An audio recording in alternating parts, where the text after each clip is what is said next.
So, yeah. So it's 6:30. So I'll start. Hello everyone, and welcome to our BSGCT Patient and Public Engagement webinar series. Before we start and I introduce Dr. Claudiu, I just wanted to say today, due to some issues with the channel, we will take questions in the chat box, but hopefully tomorrow the webinar will be available in our YouTube channel as well. And I'll start straight into introducing Claudiu.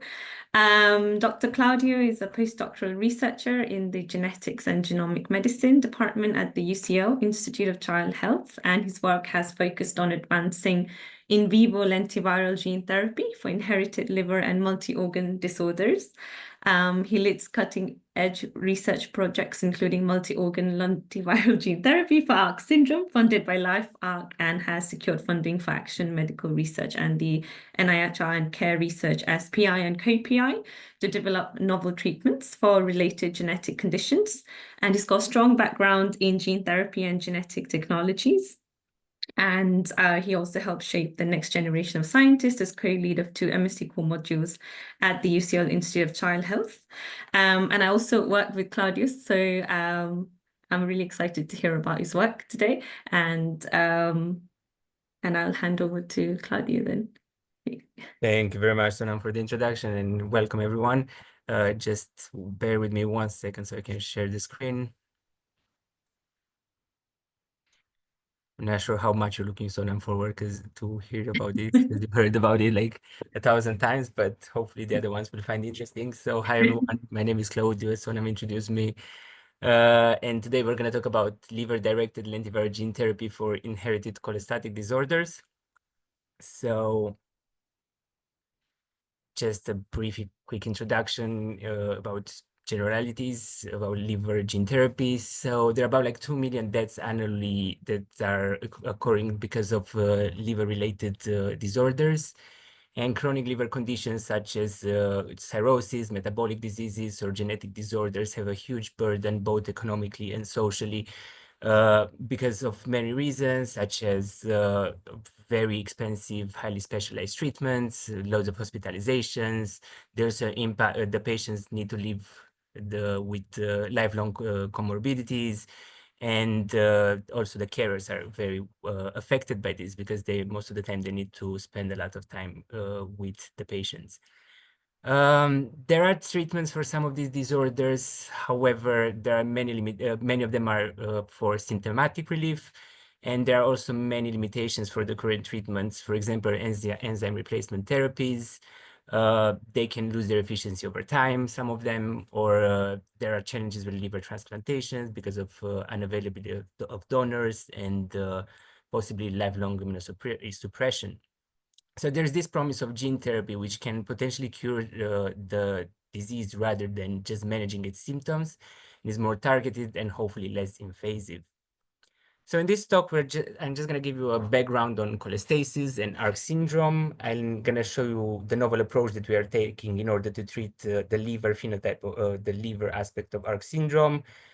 Then I'll give you a brief description of the study design and show you some results that we obtained from animal experiments.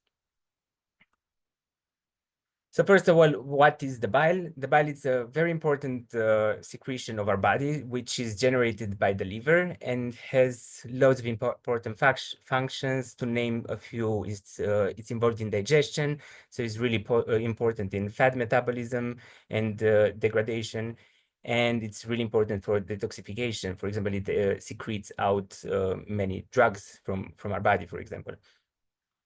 The liver secretes the bile, and it has this very complex structure inside, like a biliary tree, like of drainage systems that allows the secretion of the bile into the intestine. And you can imagine this like a system of rivers, where smaller rivers join together, create a bigger liver until you have a main river channel that will be then release its water into ocean or the sea.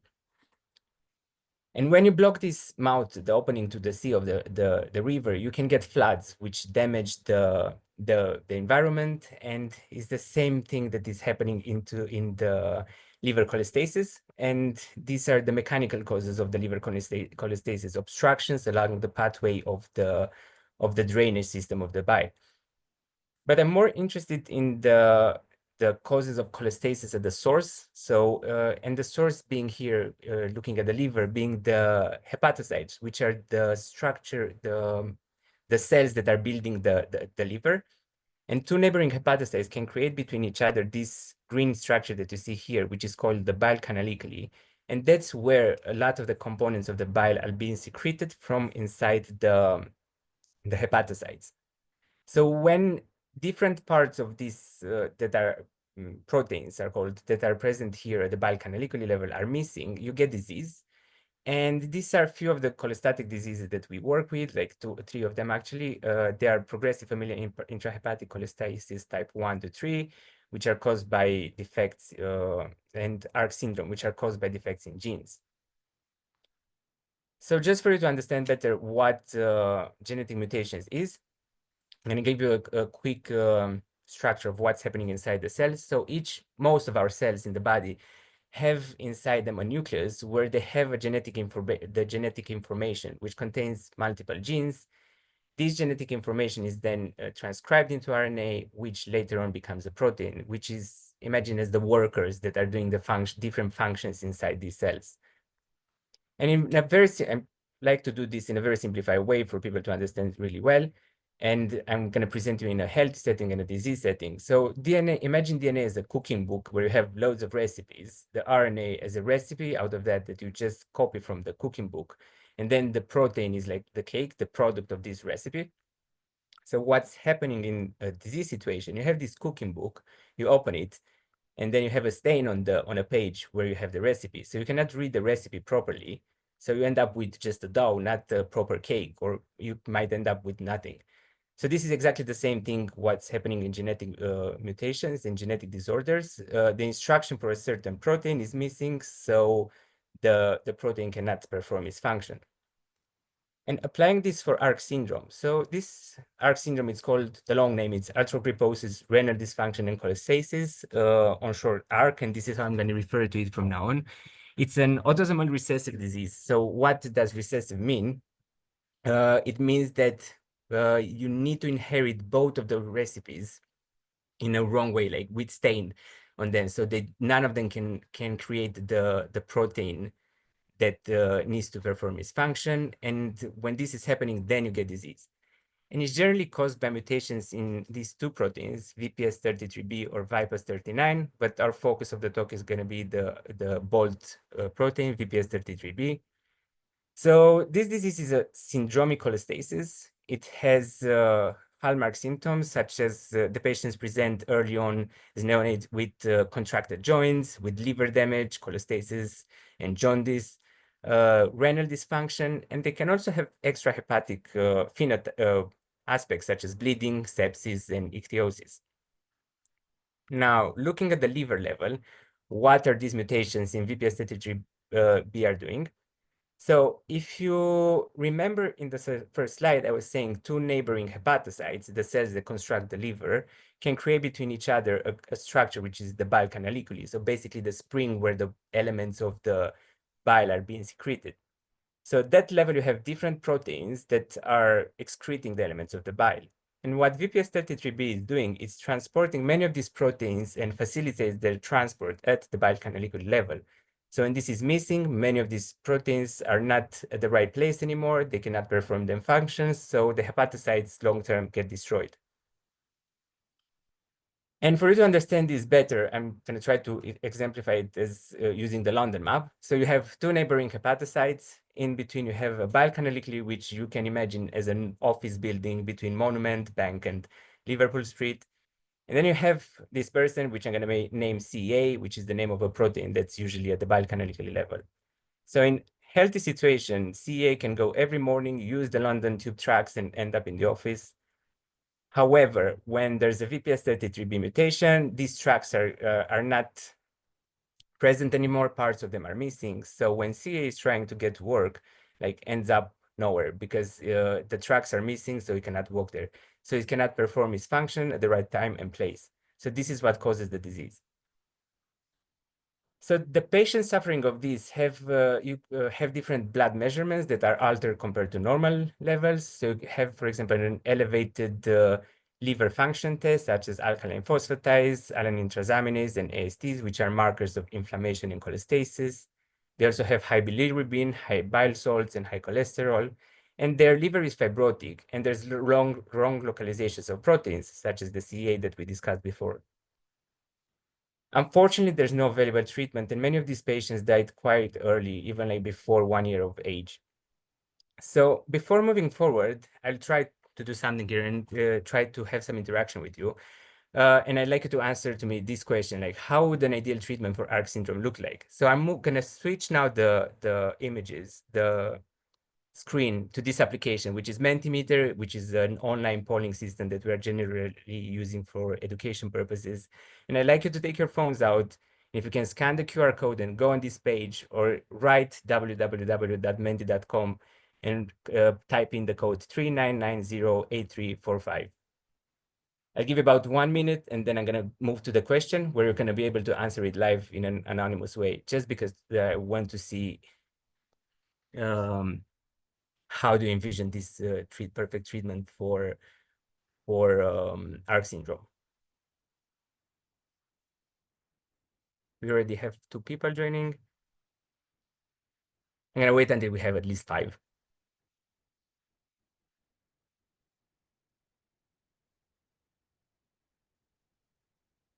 It doesn't have to be a scientific answer. I'd be more than happy to see the perspective of a patient or a carer or anyone else that's involved in gene therapies for or rare disorders. Okay, so I'm gonna move to the question. So how would an ideal treatment for ARC syndrome look like? But focus please on the liver, not on the other aspects, the blood. It's just liver focused today.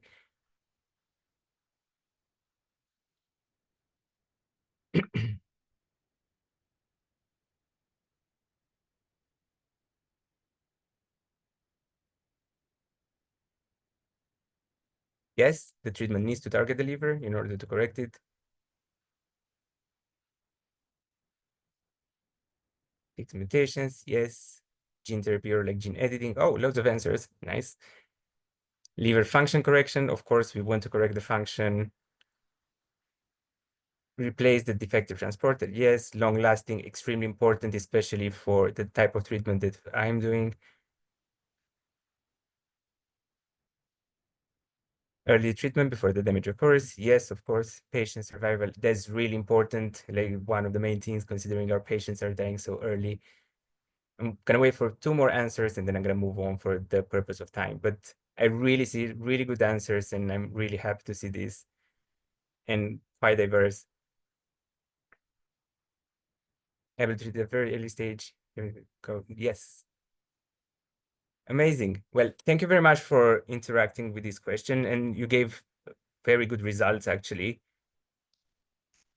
And these are all things that are really important for a treatment for ARC syndrome. As we said, like the most treatments that we currently have are problematic, but this is where gene therapy comes in, and it's a very attractive option for correcting rare monogenic disorders such as ARC syndrome, because it's capable of adding missing genetic information back into the target cells and make them work again, make the cells work again and perform them functions.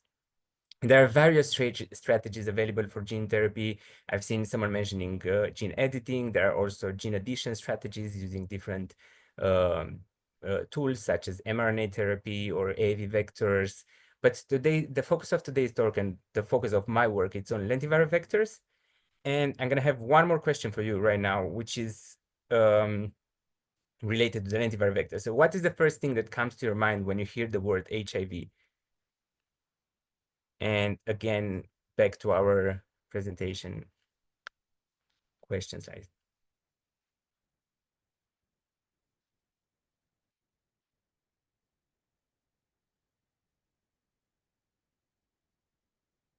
It's going to give 1-2 minutes again.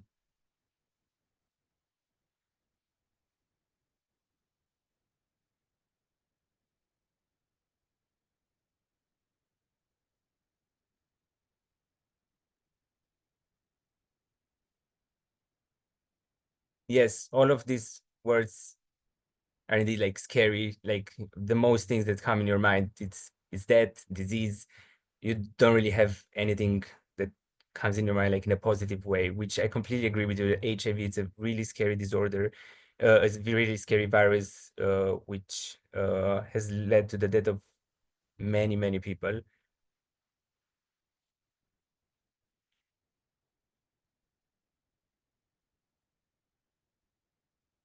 And it's non-curable. This is extremely important because of this way of being, the way it's being not curable, I'm going to show you later, we are using that.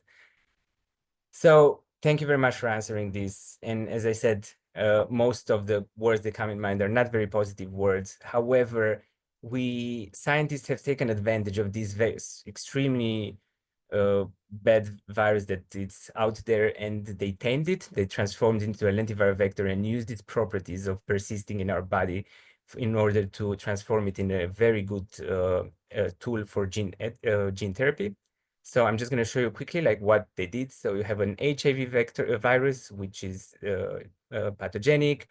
You take out this genome, that recipe book, you remove out all the dangerous genes that are making it dangerous, that are making it deadly. You throw them away, keep only useful genes and genes that are helping us to use some parts of the virus. And this way we create a lentivector, so which is basically a box that has different properties that I'm going to show you in the next slide, a box that we can just put things inside it and carry into the patients, into the cells. So now we have a lentiviral vector in which we can actually package now the genetic information of disease genes. So we can take the correct form of the gene, we put it in this lentiviral vector in the box, and now we can deliver it in the right place. In our case, we are able to target the liver. We have quite enough space for large genes. We use this property of the HIV that it integrates into the genome of the host. And then this leads to lasting expression. So it's a really powerful tool because we can treat some cells once, and then that expression is going to be permanently there. So how did we apply as a group this technology specifically for ARC syndrome? So we took the recipe, the genetic information of VPS33B, and we generated different types of lentiviral vectors. So we put that recipe into vectors, and we had slight differences between the vectors that we created.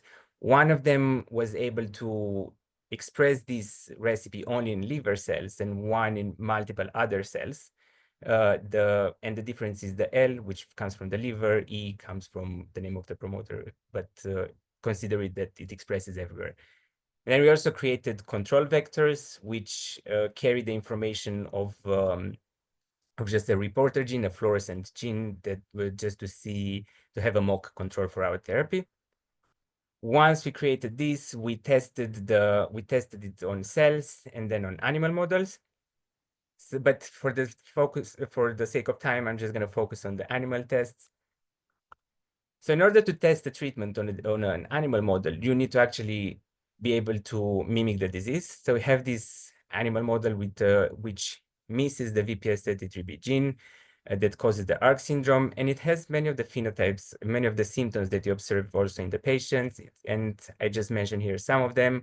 It has increased alkaline phosphatase, increased alanine transaminase, increased total cholesterol, liver fibrosis, and CEA, that person that cannot do its job in the right place if the London tracks are missing. So you see, it's normally localized in these concentrated dots, brown dots. However, in the mutation in the healthy livers, it's going all around the cells. So sorry, here to be a bit more detailed. These are images of livers, and you see those dots are the nucleus of the cells of the hepatocytes. Those are biocanalically, and these are the membranes where CA is not going in the right place. This model is also really good because if we give them a special diet, it creates a bigger difference between the healthy wild type and the disease model. So it's better for us to understand if we actually treat the disease. And then having this model, which is mimics quite well the actual disease, we can investigate our vector safety profile and the efficacy of the vector. And before I go ahead, I have a last question for you.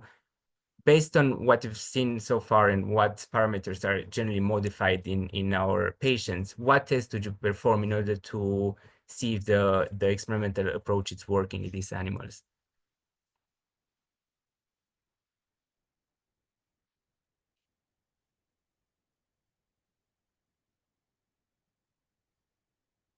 Behavior test.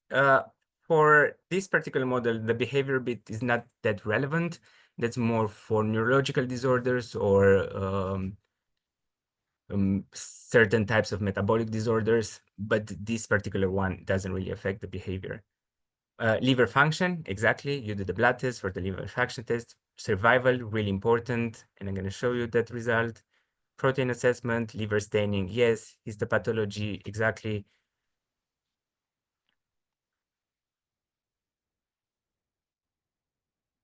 Check for correction in other order. That's really important. However, in this talk, I'm not going to focus on that.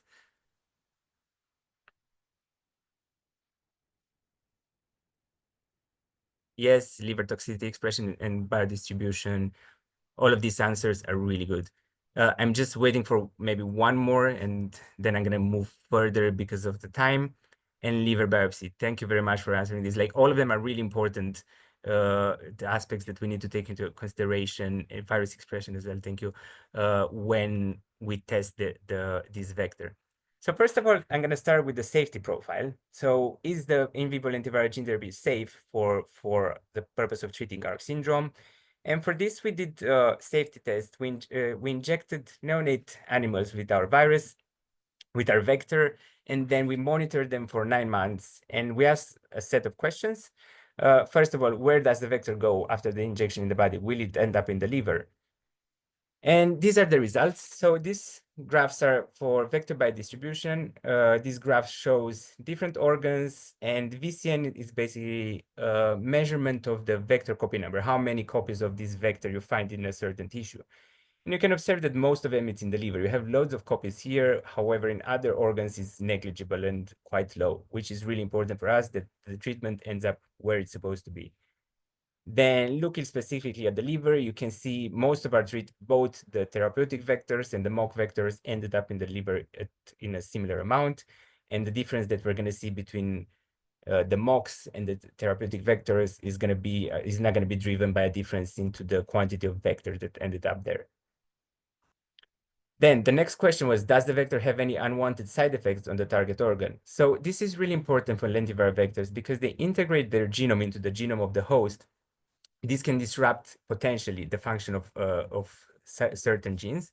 And you can observe that actually here. So for the wild type are healthy animals, uninjected. These ones are treated with the vectors that are specific for hepatocytes. And these are injected with the vectors that are that can express everywhere. And you can see that about cumulatively, about 1 in 2 animals that have been injected with the generally expressed vectors have developed liver abnormalities, 3 of them hepatocellular carcinomas, which is was really concerning. And you can also see that in the tumors, there's actually an increase in the vector copy number, an increase in the amount of the vector that's inside there, which might be suggestive that the vector had something to play, a role to play into this development of the carcinomas. Really important, as I said, the liver-specific vectors have proven safe. None of the animals injected with these developed any sort of abnormality, both at macro and micro level. And this raised some really important points about lentiviral gene therapy for liver diseases. So first of all, we need to completely understand what we are putting in these boxes that are carrying the information into the liver. And also, it's really crucial to test the safety of any novel vector that they are developing for the liver diseases. Then once we know that the liver-specific vectors were safe, we tested their efficacy. So for this, we again injected pups, animals with a vector. At 4 weeks, we put them on that diet that exacerbates the cholestatic phenotype, and then kept them for a few more weeks, and then tested to see the efficiency of our treatment. And the first question that came here was, can the liver-specific lentiviral vector improve the survival and growth of the animals? And indeed, it did. So this is a survival graph. and you have the healthy animals, the mock-treated animals in red, and then the therapeutically treated animals in green. And you can see that most of the untreated animals are dying quite early, and most of them are dead by 1 month post-administration of this special diet. However, only one animal died in the treated group. You can also see a difference in the weights of the untreated animals. They have a lower weight compared to the wild type and treated animals. And this is also noticeable in the weight that they are losing on the first week on this cholic acid diet. So here, the untreated animals lose a lot of, stay stable, don't lose weight, while the wild types and the treated animals continue to gain weight. So it has the treatment improved the survival and improved the growth over time of the treated animals, which is really promising already. Then can the lentiviral vector improve the blood measurements specific to the ARC syndrome? So these are some of the blood measurements: alkaline phosphatase, marker of cholestasis and inflammation. And you can see the treated animals have very similar alkaline phosphatase levels with the healthy animals. Total cholesterol was also reduced in these animals, total phospholipids. And really important, measuring at different time points the level of alkaline phosphatase over time, you can see that continues to improve from after 1 month, so from 4 weeks to 8 weeks on that cholic acid diet, which might be suggestive that our treated cells are slowly taking over the liver, which is extremely good for both for our experiments, but very importantly for the patients. So there are improved blood parameters related to ARC syndrome. Then the next question was, does the treatment reach the liver and can it express the missing gene? As some of you identified in the list of things that we need to check. So indeed, the vector copy number, there is a vector into the liver, really important. And this vector, it's able to express, here in red, you have the gene expression, the correct gene expression that is coming from the treatment. It's able to express this, and that expression level is really strongly correlated with the amount of vector that you have inside the cells. So the treatment is present in the liver and restores the liver expression of the missing gene. Another important thing is, does the treatment resolve the liver fibrosis? You have here a healthy, so these images are showing cuts into the livers of the animals and then stained with a specific stain called picoseries red that stains the fibrotic region in red. So you have here a healthy animal, a mock-treated animal, and a treated animal, and you can see the mock-treated animal has a lot of fibrotic region, a lot of red. However, these regions is being reduced in the treated animals and is getting slowly closer towards the healthy aspect. So the liver fibrosis is reduced after this treatment. And finally, can the relevant proteins, the workers, that CEA, arrive at the bile canaliculi? So you have wild type, healthy stains. How do I explain this? So these are images, very high magnification images taken of liver surface cells. And in these images, we put some color on specific proteins. So the CEA protein, it's in purple. Then another protein, actin, which keeps the structure of the cells, is in green. And you can see here how this CEA localization looks in healthy cells, untreated, mock-treated animals, and treated animals. You can see in healthy cells, it's localized in focus places. It's diffused in the untreated animals and then localized in focus places again in the treated, after the treatment. And just this is an extremely high zoom, just focusing on that bile canaliculi that you saw in a graphical representation at the beginning. You have the surface of that bile canaliculi is very smooth in mock-treated animals. However, it has loads of invagination and loads of little extra structures to make space for all the workers that manage to come there to work after the treatment. So we are restoring the structure of this bile canaliculi as well. So just a summary, our liver-specific lentiviral vector is safe for in vivo use. The liver-specific vector significantly improves ARC syndrome symptoms, including blood parameters, the survival, really important, the liver fibrosis, and the localization of the proteins that are usually missing from the bile canaliculi. And in vivo lentiviral gene therapy becomes a promising tool for cholestatic disorders, to treat cholestatic disorders. Now we have a better understanding of what's happening in terms of safety. We have a better understanding of how we can treat the cells can take slowly over the liver. So based on this, we can build new vectors for novel therapies in order to treat more cholestatic patients that have cholestasis from genetic sources.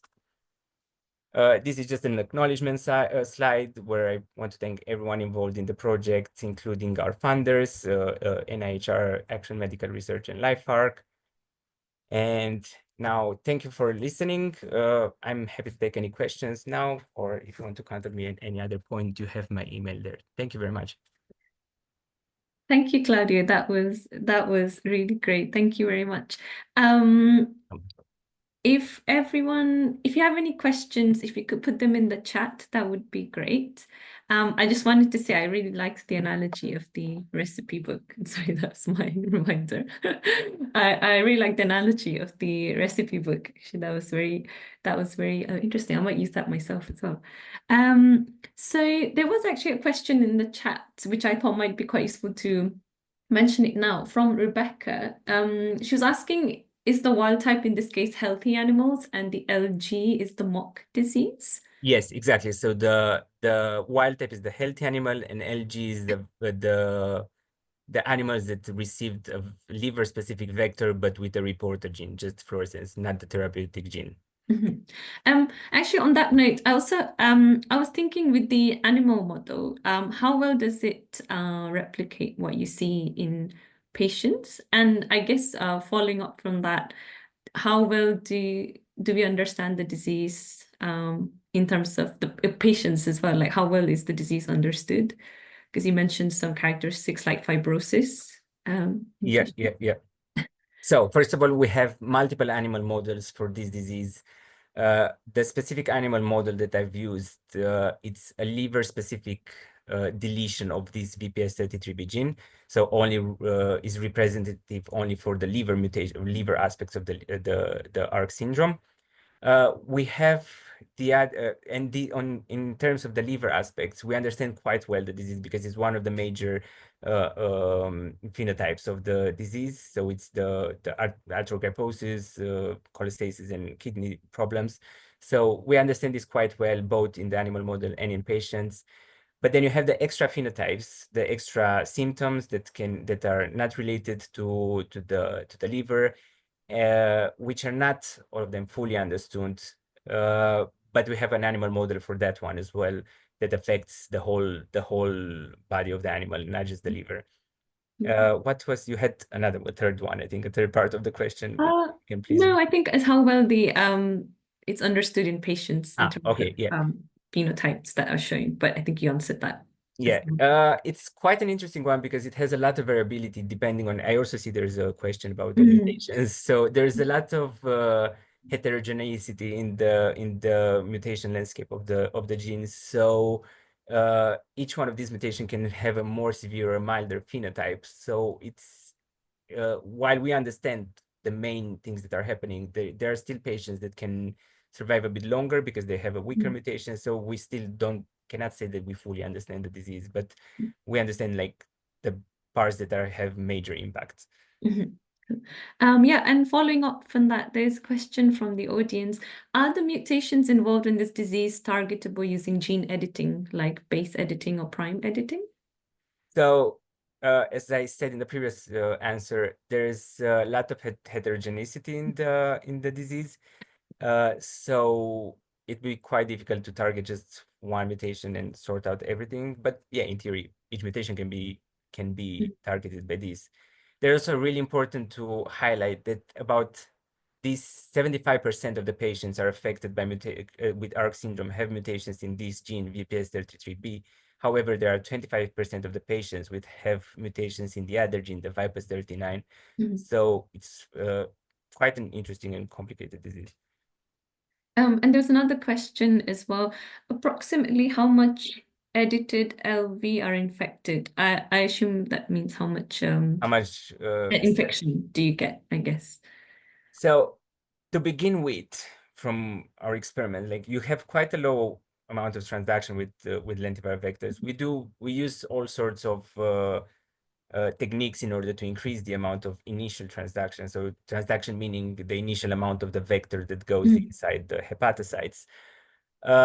However, over time, what we observed for our cholestatic disorders, because we work with multiple one of them, we saw that these corrected cells tend to take over the liver slowly because the disease cells are dying, and the liver has a huge regenerative capacity. So that's targeting cholestatic disorders is really powerful with lentiviral vectors. There's another question that's very specific. How did you address the specific risk of insertional mutagenesis with your lentiviral vector? And was this addressed by your 9-month rodent model? So yeah, we tested the safety of the animals in a 9-man model because we wanted to keep the animal for a long time in order to give it time for these unwanted events to appear. Because if it's a short time, you cannot really see what's happening there. In terms of how to address, based on our studies, the mechanism of the oncogenesis was still not fully understood. However, it's kind of clear that there is a mix between the promoter. So I can explain in a second what promoter is. A mix between the promoter and the genetic background of the animal that we used. Was the promoter, just briefly for the people that don't completely understand this. So the promoter is a sequence that you put in front of a gene in order to activate its expression, and that promoter can be, it's the thing that gives specificity, the liver specificity, or the general non-specific expression. And the non-specific expression is a bit stronger usually, so maybe that promoter had somehow an impact over the expression of the cells, of the genes that lead to cancer. There's another question. Is the disease due to accumulation of the truncated protein? What is the phenotype of a complete loss of the protein? So in this case, I think there are variations that have truncated proteins. There's no, at least I'm not aware of any publication that shows an accumulation of these truncated proteins.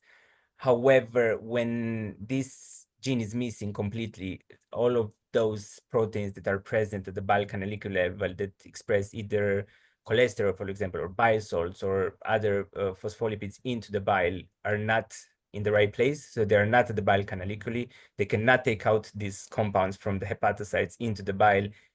These compounds accumulate into the hepatocytes, and these destroy the hepatocytes in the end, if it's answering the question. Thank you. No, thank you. I had a more general question, I guess. Is there more, do you expect other side effects from this treatment? I mean, obviously working in the lab, I know the major question is about tumor potential carcinogenesis, but alongside that, would you think of other potential side effects of these therapy?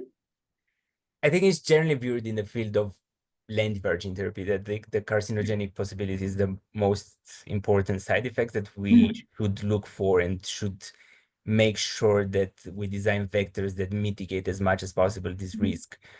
In general, you don't really expect other kinds of problems, especially in a disease like this that is syndromic. Like, I don't really mind if I express the therapeutic gene in other tissue because it's missing there anyway. So it would probably be good if it expresses there. There's another question about what's the cargo capacity of your virus and the maximum size of gene you can pack into the virus. Okay, so generally, what you find in textbooks and reviews is generally about like 9 kilobases. So you can package around 9 kilobases of transgene inside. Sorry, I'm going a bit more technical here. So it's the amount of genetic material that you can place inside these structures. However, if you can push the capacity of these vectors a bit further to around 12 kilobases, but you lose a lot in the amount of the vector that you can produce, which might have more consequences down the line, like when you do manufacturing and when you try to translate it into the clinic. Okay. And there is, I guess, a final question, but that kind of leads nicely to what I also wanted to ask was, is this package sufficient to get into a first in-human clinical trial, or would you need more experiments of safety, efficacy, biodistribution? Along that line, I wanted to also ask, like, how would you take it forward? What's the next step? for this work? Okay, so lentiviral vectors have been used a lot in ex vivo gene therapy, and there are many approved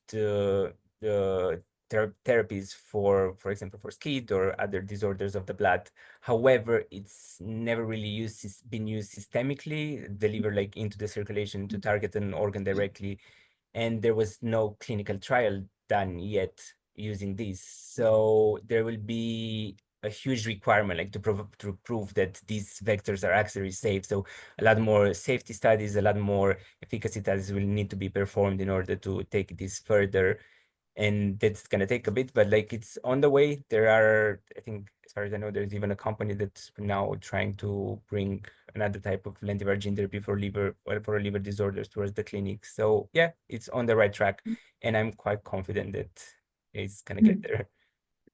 Yeah, I did say last question, but actually I think this is quite important. Yeah. Another question about, is the lentivirus expression shut down by the cells with time? I think that's quite an important question to Okay, address. that's a really important question, and thank you very much for asking it. Maybe I can tag it to possible side effects, but this is linking it back to the promoter region. So it's been observed that if you use promoters that are not of a eukaryotic origin, so if you use like very strong promoter sequencing from viruses, for example, these ones can be silenced over time. However, the eukaryotic, the eukaryotic, okay, to explain this, the promoter sequences that are also present, like in humans, for example, or other mammalians, Yeah. are a bit more resilient to this silencing, so you don't really get silencing of this. And scientists can also include extra regions in these constructs that can protect the promoter from being silenced. So there are ways to go around this. I guess, yeah, I guess you would want with the lentivirus, it's always that it should be one of therapy as well. So Yeah, but hopefully it's one of therapy. it's really important to in terms of the way the lentiviral vector is functioning, it's really important to highlight that there are many patients that receive like hematopoietic stem cells modified with lentiviral vectors, and they're still being treated, and they still reap the benefits of this treatment like even 15 years down the line. So it's quite and it was not silenced, so it's working quite well. Yeah. And I think that was all the questions, and I think most of the questions from the audience kind of did the questions that I wanted to ask as well. So thank you very much for all the questions. That was very interactive, and it was good to be able to ask all these questions. And on that note, I want to thank Claudiu again for presenting in our webinar series, and thank you for accepting our invite. Thank you for To inviting me. present. It's a I hope you pleasure. enjoyed it. We had very good interaction, and thank you to the audience for all the questions as well. And before logging off, I just want to mention that we will have another webinar scheduled in 3 months' time. So we will circulate information about speaker and the next session through our social media channel. And I hope to see you all there as well in a few months' time. Thank you. Thank you. Bye.